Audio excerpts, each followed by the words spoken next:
It's an interesting thing, awards. Awards are given to an individual.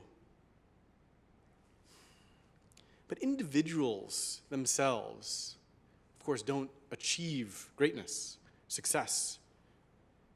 They are surrounded by and supported by many, many, many people. And as I thought about sort of this award, and I thought about sort of what it represents for me, it really represents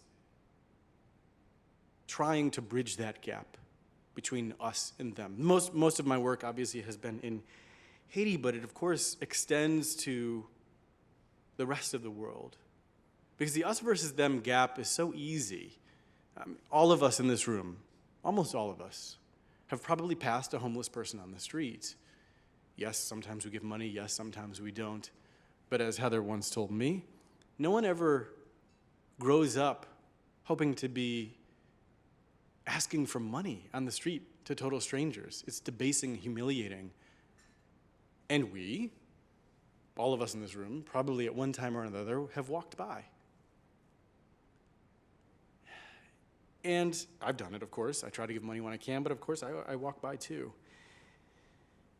And you face that question of, why am I walking by? How is it that those of us who have, yes, worked hard, but ultimately won the universal lottery of life, to be born to parents who looked after us, most of us, and who sort of achieved the success that we have achieved, versus those of us to whom we strive to be in service, who struggle and who work hard and who end up suffering from structural violence and racism and sexism and disproportionate risk to infectious disease.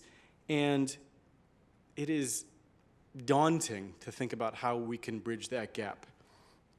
But it is something that my patients have taught me over the years, which is, it doesn't matter necessarily sort of how you do it. It is that you strive to be in service of the poor. I will close by telling a little story. You look at Paul, and he's charming, and he's funny, and, he's so great. But there's a dark underbelly of Paul Farmer. So when I first got to Haiti, actually, not when I first got to Haiti, actually, when I spent a year there, it's funny, the photo he showed, the first photo of, it was 2002. I haven't seen that photo since 2002. It actually brought back a lot of memories. But interestingly enough, our charming Paul Farmer here, I got there, I was excited. I'm like, I'm going to spend my 5th year in Haiti. I'm going to make a difference. And I said, what should I do? He said, I have a great idea of what you should do. And I didn't speak Creole at the time. So he said, you know what you need to do for the next 3 months? Go on home visits. Don't be in the clinic.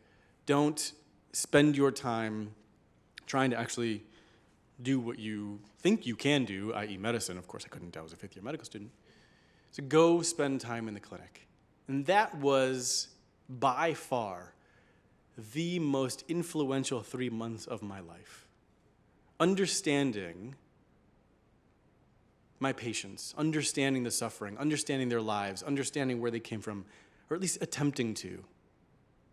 And so I learned a Haitian proverb. Haitian Creole is full of proverbs, sort of one of the ways in which I learned to speak Haitian Creole. And the proverb is, Wosh nan soleil pa kondule, wosh nan dlo. Or excuse me, actually, wosh nan dlo pa kondule, wosh nan soleil, which it means essentially, the rock in the water doesn't understand or comprehend the pain of the rock in the sun. So Haitians use this quite often, but to me it was actually and the other thing Paul made me do was forced me to give a talk in front of the Surgeon General of Haiti in Creole after that first 3 months, the most horrifying moment of my life. But I used that proverb actually, and it means more to me today than it even did then. Because it is ultimately what I seek to do and what I hope that we all do, which is as we look around, as we think about our own privilege, it is how we can bridge that gap between us and them and use the resources and the capital and the intellectual expertise that we all have in order to bring those bottom billions up to a much better life. Thank you so much. It's truly an honor to be here with all of you, and I'm deeply grateful.